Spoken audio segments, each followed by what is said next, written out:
सक्षम आंगनबाड़ी का मतलब हम सिर्फ ये एक सक्षम नाम नहीं है, बल्कि सक्षम यानी हम उस केंद्र में आने वाले सभी बहनों, सभी हमारे छोटे बच्चे हों, गर्भवती धात्री माताएं हों, एडोलसेंट गर्ल्स हों, सब के लिए हर तरह की सुविधाएं उपलब्ध कराना। और साथ ही साथ मुख्य रूप से जो बच्चे 3 से 6 साल के बच्चे उस केंद्र में आते हैं, उनको पोषण के साथ साथ पढ़ाई के लिए भी शुरुआती दौर पर हर एक सप्ताह का एक ऑडियो विजुअल बना हुआ है, जिसके माध्यम से कि हम हर एक सप्ताह कैसे बच्चों को क्या क्या हमें सिखाना चाहिए, यानी खेल खेल में वो पढ़ाई कैसे सीखे, इसके लिए भी इसमें विशेष प्रावधान किया गया है। त्यामध्ये जवळपास 1 लाख अंगणवाडी आहे, तो 1 लाख के 2 लाख कर्मचारी हो गए। 2-2.25 लाख कर्मचारी संपूर्ण महाराष्ट्रामध्ये कार्यरत आहे। आणि म्हणून या विषयांवर खऱ्या अर्थानं शासनानं कुठल्या तरी प्रकारचं योग्य पाऊल उचलावं। याच्याकरता डिसेंबर महिन्यामध्ये 2 महिन्याचा संप झाला आणि राज्यातल्या सर्व अंगणवाड्या बंद होत्या। आणि मग याच्यानंतर 22 एप्रिलला मंत्रालयामध्ये माननीय आयुक्त आणि माननीय सचिव ज्या महिला बाल कल्याणचे आहे, यांनी मीटिंग घेतली। त्या मीटिंगमध्ये सांगितलं की पेन्शन आणि ग्रॅज्युएटी या विषयावर त्यांनी मीटिंग बोलावली। मानधनवाढीचा विषय सुद्धा त्या ठिकाणी होता आणि त्यांनी सांगितलं की तुम्ही या सगळ्या विषयाचे तुम्ही प्रस्ताव सादर करा। संघटनेने, विविध संघटनेने आम्ही प्रस्ताव सादर केले। प्रस्ताव सादर केल्यानंतर अंगणवाडी सेविकांनी मदतीला पेन्शन मिळाली पाहिजे, ग्रॅज्युएट मिळाली पाहिजे।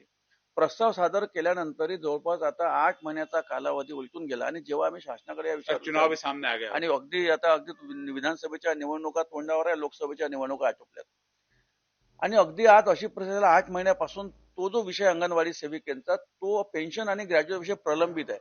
जेव्हा आम्ही शासनासोबत या संदर्भामध्ये चर्चा केली तेव्हा सांगितलं की हे शासनाच्या पटलावर हा विषय पडलेला आहे, पण तुम्ही अंगणवाडी सेविकांनी मदत याच्या संदर्भात शासन कुठल्याच प्रकारचा निर्णय घ्यायला तयार नाही।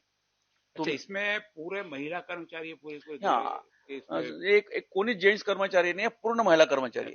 आणि विशेषतः मला हे मला वाटतं की अतिशय ट्रायबल म्हणजे नंदुरबार सारखा एरिया असेल, गडचिरोली सारखा एरिया असेल, आपल्या जिल्ह्यातला धारणी चिखलदरा असेल, या संपूर्ण भागामध्ये अंगणवाडी सेविका या खऱ्या अर्थानं कार्यरत आहेत त्या ठिकाणी। अभी लाडली बहना का भी तो फायदा लाडल्या बहिणीचा फायदा अगोदर यांना नव्हता। मग त्यांनी सांगितलं की अंगणवाडी सेविकेंनी फक्त लाडल्या बहिणीचे फॉर्म भरून घ्यायचे, पण त्यांना अंगणवाडी सेविकांना त्याच्यामध्ये समाविष्ट नव्हतं केलं। मग आम्ही शासनाकडे मागणी केली, मुख्यमंत्र्यांना पत्र लिहिलं, महिला बाल कल्याण मंत्री आदित्य तटकरे यांना पत्र लिहिलं, दोन्ही डेप्युटी सीएमला पत्र लिहिलं।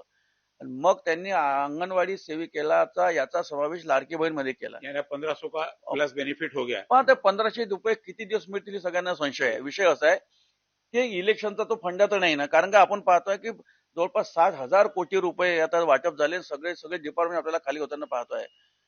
मग लोकांच्या मनामध्ये ही सुद्धा संशय, वारंवार मंत्री महोदय या विषयावर स्टेटमेंट करतात की ही योजना कंटिन्युएशन राहील, ही योजना कंटिन्युएशन राहील, पण ती सुद्धा योजना संशयाच्या भोवऱ्यात आहे। आणि म्हणून तुम्हाला सांगतो की 1,500 रुपये यंदा समावेश जरी केला असेल तर 1,500 रुपये वाढवले हा वेगळा विषय झाला। वो हर व्यक्ती को मिल रहा है आणि याच्यामध्ये महाराष्ट्र राज्यातल्या सर्वच महिलांचा समावेश आहे। सर्व महिलांना याच्यामध्ये समाविष्ट केलाय।